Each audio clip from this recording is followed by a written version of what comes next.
You know, for a long time, I've been searching for a way to describe the current state of Star Trek, and after much thought, I've decided that Dumpster Fire truly encapsulates what this great franchise has now become, as it continues to suffer from the incompetence of Alex Kurtzman. Who? He's been the showrunner, writer, director, executive producer, and all-around creative force behind Star Trek for the better part of a decade, and he's responsible for some of the worst moments in the franchise's history.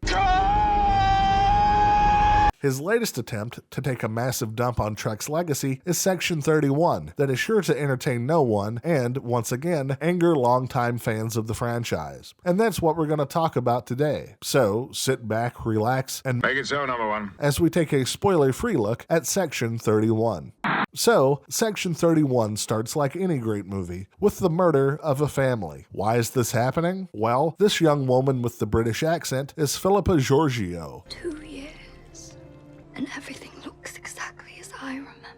Who has found herself in a Hunger Games-style contest to determine who will be the newest ruler of the Terran Empire. And with the completion of her final task, killing her family, she's been awarded the throne. And by now you're probably thinking, who is Philippa Georgiou? Well, she was a character on the hit series Star Trek Discovery. Oh, you didn't see that show? Well, don't feel bad, because no one else did either. But to summarize, she is the evil version of Captain Philippa Georgiou, the former captain of the USS Shinzo, who is from an alternate universe, and, through a series of events that no one cares about, came to the main Star Trek universe, where she now runs a space hotel. Right. Anyway, while taking care of her daily business, she's approached by this man, Alok Shazar, a drug dealer who proposes that they go into business together. However, it doesn't take long for her to realize that he's not really a drug dealer, but in fact an agent from Section 31, a top-secret Black Ops division of Starfleet. What is Section 31 doing in my space station? Didn't she have a British accent earlier? And everything looks exactly as I remember.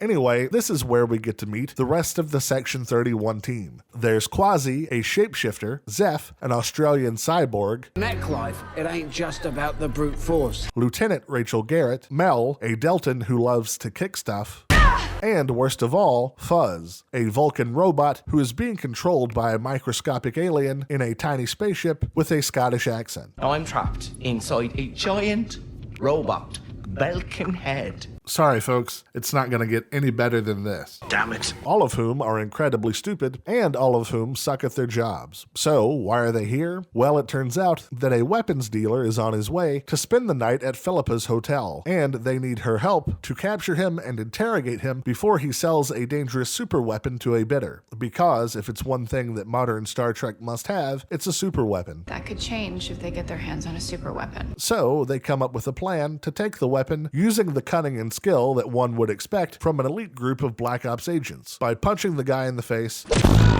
and taking the weapon from him. Despite this plan being so simple that even a chimp could do it, things go horribly wrong when a mysterious masked man takes the weapon, killing Mel in the process. A loss that is almost too much for the team to bear. Just look at how devastated they are. Yikes. So now, with the weapon gone, Philippa and this merry band of idiots must team up to find the person who stole it and stop them before it's too late. And as the threat grows larger and it becomes clear that there's a traitor on the team, the movie that we end up with is so bad that it's almost embarrassing, featuring some of the worst characters that have ever been written, action scenes that are just awful, and some of the most atrocious dialogue that you will ever hear.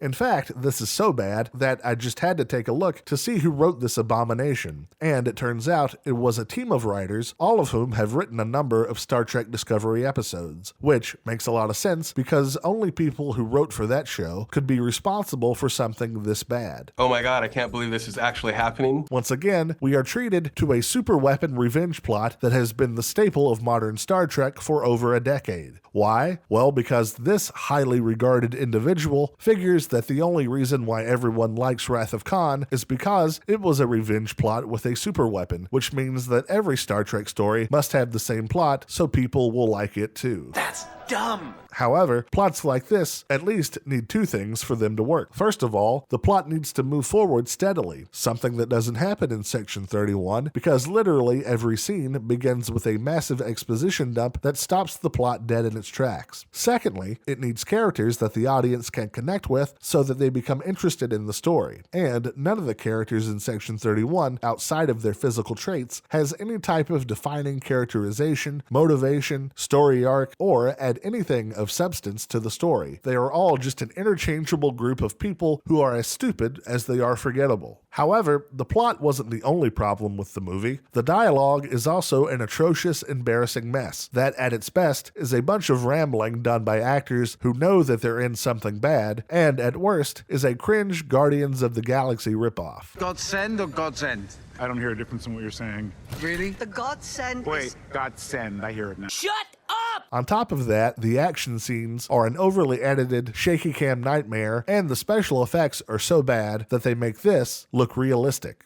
So, would I recommend this movie? Absolutely not. I wouldn't wish this on my worst enemy. In fact, I really kind of feel bad for Trek fans because Section 31 has done for them what The Acolyte did for Star Wars, and that's proved that from now on, it's just gonna be bad. Sure, every once in a while you might get a Picard Season 3, which, despite its problems, will at least be fun to watch, but for the most part, this will be your status quo. You're only calling us when you got your dramas. One of these days we'll repay you, we'll slay you.